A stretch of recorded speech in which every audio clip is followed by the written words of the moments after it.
Marbot Story, menegakkan akidah, menjaga kemurnian sunnah. Mengikuti dengan mengiringi. Kalau mengiringi ini seiring jalan. Tapi kalau mengikuti, posisinya itu ya depan dan belakang. Nah, ketika kita bawa kepada permasalahan tadi itu, ya, makmum ketika mendengar imam mengucapkan sami'allahu liman hamidah, baru sami'a, belum lahu liman hamidah, itu sudah gerak berdiri dulu, ya. Maka dalam pandangan hukum fikih, apakah sholatnya sah atau tidak? Nah, ini yang harus kita pahami, ya. Maka di dalam hal ini nanti ya dijelaskan di dalam hadis yang lain. Rasulullah Shallallahu Alaihi Wasallam bersabda, "Amma yakhsa ahadakum idza rafa'a ra'sahu qabla iman ayaj'alallahu suratahu suratal hirmar." Muttafaqun alaih. Hadis ini juga diriwayatkan oleh Imam Bukhari dan Muslim. Ini hadis ancaman, Bapak Ibu, ya. Amma yakhsa ahadukum, tidakkah salah seorang di antara kalian merasa takut idza rafa'a ra'sahu, apabila mengangkat ra'sahu, kepalanya, qabla imam, sebelum imam mengangkat kepalanya. Ini. Jadi dia mengangkat kepalanya dulu sebelum imam mengangkat kepalanya. Artinya dia bangkit dari rukuk sebelum imam bangkit i'tidal tegak. Maka apa yang Allah ancamkan baginya, ayaj'alallah suratahu suratal himar. Allah nanti akan menjadikan rupanya, ya, dirubah bentuknya menjadi seekor himar. Ya. Himar itu binatang ternak, ya. Ini ancaman dari Allah. Nah, di dalam hal ini Ibnu Hajar Asqalani, dia adalah seorang ulama hadis, ya. Beliau mengatakan bahwasanya zahir daripada hadis ini adalah merupakan ancaman yang sangat keras, yang sangat tegas, yang Allah berikan kepada orang-orang yang sholat kemudian dia mendahului gerakan imam. Diancam dengan ancaman yang sangat keras dan tegas. Karena keras dan tegasnya ancaman tersebut, maka menjadikan hukum orang yang melaksanakan sholat dengan cara seperti itu masuk dalam kategori dosa besar. Dan nanti sebagian ulama menghukumi sholatnya tidak sah. Sebagian ulama. Ini. Dan yang menjadi ittifaq, kesepakatan antara ulama, itu adalah perbuatan dosa. Jadi jangan sampai tujuan kita melaksanakan sholat adalah untuk menghapus daripada dosa, karena memang sesungguhnya sholat itu adalah penghapus, ya. Sholat itu penghapus dari dosa. Tapi kita sholat malah justru mendapatkan dosa. Inilah fatalan, rugi gitu ya. Sholat kita yang harusnya menghapus dosa, malah dengan cara seperti itu kita mendapatkan dosa. Bahkan sebagian besar ulama mengatakan bahwasanya itu batal sholatnya. Nah, ini yang harus betul-betul kita perhatikan. Ini peringatan tegas, keras, ya.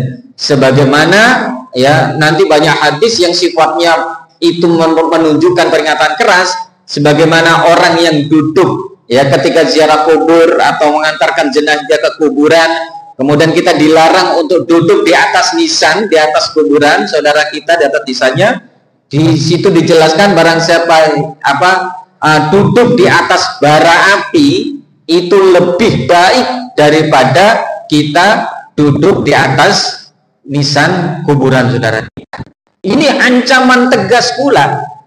Karena tegasnya, kerasnya ancaman tersebut sampai dikatakan duduk di atas bara api jauh lebih baik daripada duduk di atas nisan, maka di situ muncullah ya dalam ilmu fikih bahwasanya sebuah ancaman yang keras dan tegas menghasilkan hukum sebuah keharaman.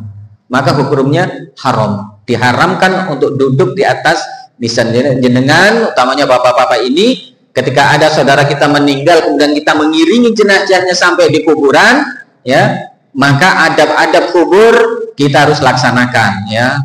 Salah satunya membaca doa assalamualaikum ya ahla diyar minal mu'minin wal muslimin inna insyaallah bikum lahiqun. Kemudian lepas sendal kita, masuk ke area kuburan dan jangan menduduki di atas nisan.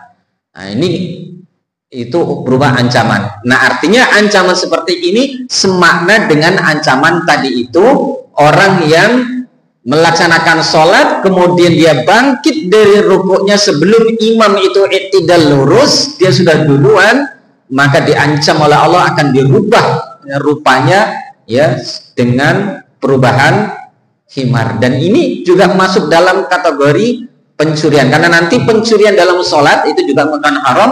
Salah satunya adalah ya dia rukuk belum sampai sempurna, dia sudah berdiri belum sampai i'tidal tegak lurus, kemudian dia sudah sujud belum selesai, sudah duduk lagi. Ya, ini yang sholat tanpa adanya tumakninah itu ada masuk dalam kategori pencurian dalam sholat dan dihukumi haram. Ini. Kemudian nanti di dalam masalah gerakan, ingat. Ini di dalam masalah gerakan ketika sholat bersama sama imam nanti ada 3 hukum. Yang pertama haram, yang kedua sunnah, yang ketiga makruh. Ini kita bahas sekalian ini, mumpung bahas masalah sholat ini. Betul apa gitu? Ya, siapa tahu kita masuk salah satu daripadanya. Ya, saya yakin nggak salah semua lah. Ya, mungkin salah satu saja. Ya, mudah-mudahan benar semua. Yang masuk nanti dalam kategori haram yaitu yang pertama takbir, ini ya, takbir bersamaan dengan imam, takbiratul ihram bersamaan dengan imam.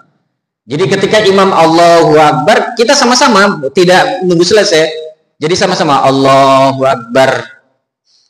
Ini gimana cara mempraktekannya? Jadi mana? Ya, duduk saja, bisa berdiri.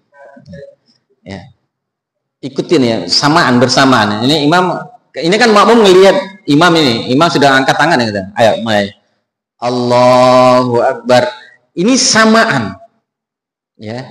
Harusnya praktekkan Allahu Akbar, harusnya seperti itu. Tapi ini bersamaan Allahu Akbar, maka ini hukumnya haram dan sholatnya tidak sah. Buat siapa? Makmum.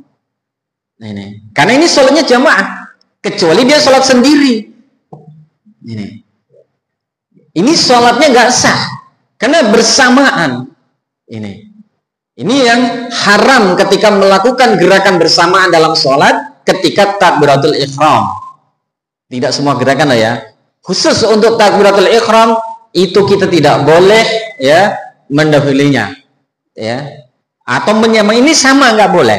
Ya. Kalau mendahului apalagi, sama saja nggak boleh, apalagi mendahului.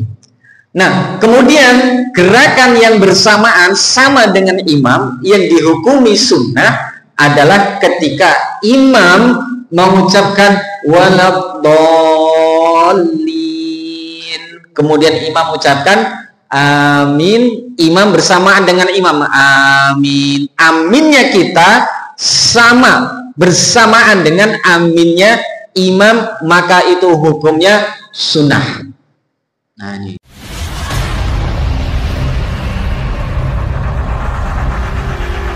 Marbot Story, menegakkan akidah, menjaga kemurnian sunnah.